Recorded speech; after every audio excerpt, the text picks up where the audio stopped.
নমস্কার বন্ধুরা, আপনারা দেখছেন রিসার্চ বাংলা নিউজ। আমি বিশ্বজিৎ রয়েছি আপনাদের সঙ্গে। আজ যে খবর নিয়ে হাজির হয়েছি তা বললে কম হবে না। বলিউডে তাণ্ডব, আর সেই তাণ্ডবের কেন্দ্রবিন্দুতে ঋত্বিক রোশন। ধুরন্ধর নামের এক ব্লকবাস্টার ছবিকে ঘিরে ঋত্বিক এমন এক মন্তব্য করে বসলেন যা শুনে অন্ধভক্তরা আগুনে জ্বলে উঠল। এমনকি পরিস্থিতি এতটাই বেসামাল হয়ে যায় যে কয়েক ঘণ্টার মধ্যেই ঋত্বিককে নিজের মন্তব্য নরমালাইজ করতে ইউটার্ন নিতে হয়। বন্ধুরা, আজ আমরা বিশ্লেষণ করব কী বলেছিলেন ঋত্বিক, কেন সেটাই এত বড় বিতর্কে পরিণত হল, কেন সিনেমা আজ রাজনৈতিক বিশ্বাসের যুদ্ধক্ষেত্র হয়ে উঠেছে, এবং কেন বলিউড তার পর্দার তারকাদেরও নিরাপদ রাখছে না। চলুন শুরু করি।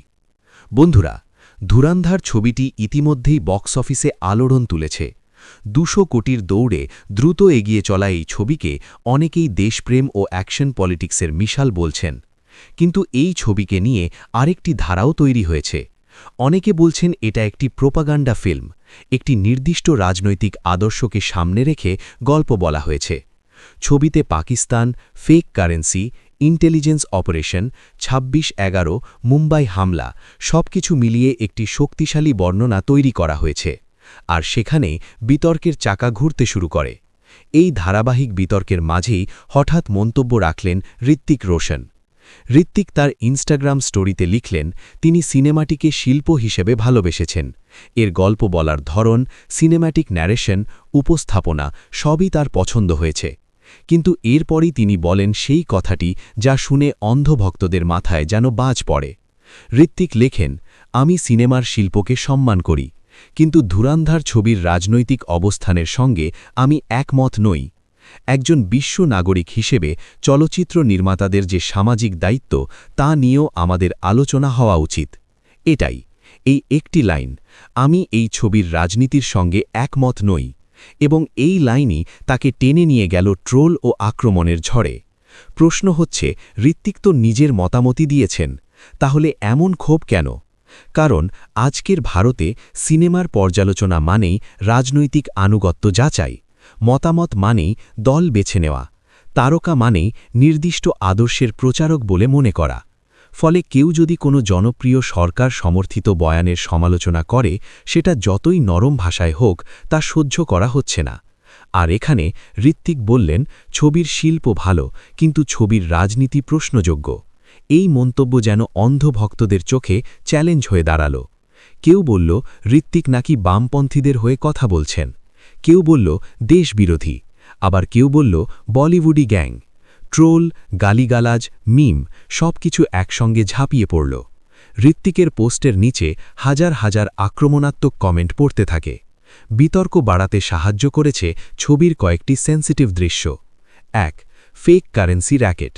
ছবিতে দেখানো হয়েছে পাকিস্তান নেপাল রুট দিয়ে ভারতকে ফিনান্সিয়াল টেররিজমে অত্যন্ত ক্ষতিগ্রস্ত করা হয়। এই অংশ অনেকটা বাস্তবতার কাছাকাছি হলেও সিনেমায় যেভাবে তা পলিটিক্যালি টুইস্ট করা হয়েছে তা নিয়ে অনেকের মতে এক ধরনের অতিরঞ্জন।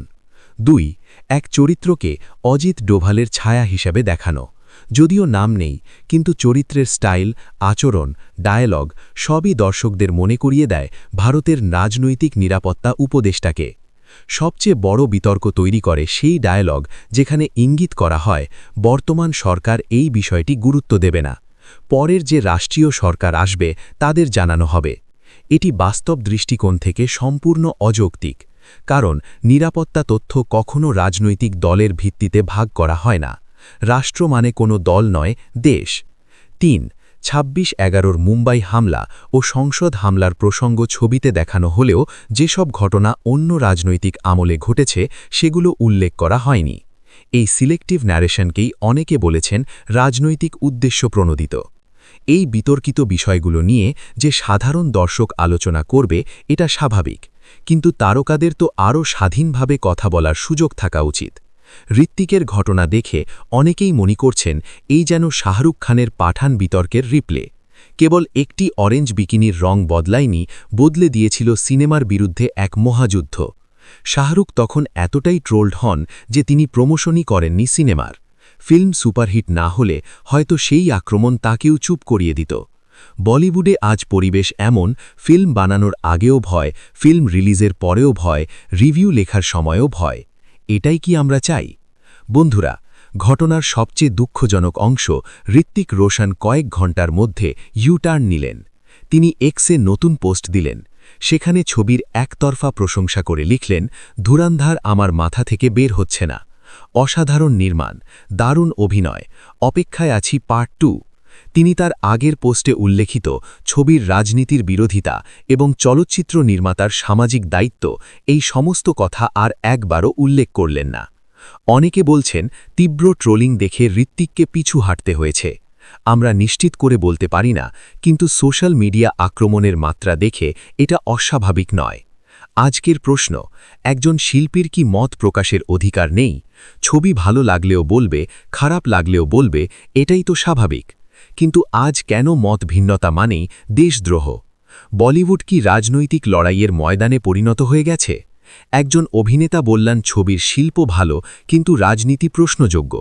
এর জন্য তাকে কয়েক ঘন্টার মধ্যে মন্তব্য বদলাতে বাধ্য করা হচ্ছে। এটা কি গণতন্ত্রের পরিচয়? মত প্রকাশের স্বাধীনতা কি শুধু বইয়ের পাতায়?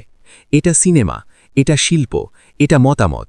আর আমরা এমন এক সমাজ তৈরি করছি যেখানে মানুষ নিজের অনুভূতি, নিজের মত, নিজের দৃষ্টিভঙ্গি প্রকাশ করতে ভয় পাচ্ছে। আজ ঋত্বিকের ওপর চড়াও হয়েছে অনলাইন বাহিনী। আগে শাহরুখের ওপর হয়েছিল, আর কাল অন্য কারো ওপর হবে। বন্ধুরা, আপনাদের কাছে প্রশ্ন, ঋত্বিক রোশন কি ভুল বলেছিলেন? নাকি ট্রোলিংয়ের সংস্কৃতি আমাদের সমাজকে বিপজ্জনক জায়গায় নিয়ে যাচ্ছে? আর একটি ছবি নিয়ে এত রাজনৈতিক উত্তেজনা, এর মানে কি আমরা খুব অসহিষ্ণু হয়ে পড়েছি? জবাব দেবেন আপনারা কমেন্ট বক্সে, এবং আমাদের বিশ্লেষণ ভালো লাগলে রিসার্চ বাংলা নিউজ ইউটিউব চ্যানেলটিকে সাবস্ক্রাইব করে আমাদের পাশে থাকুন। ধন্যবাদ।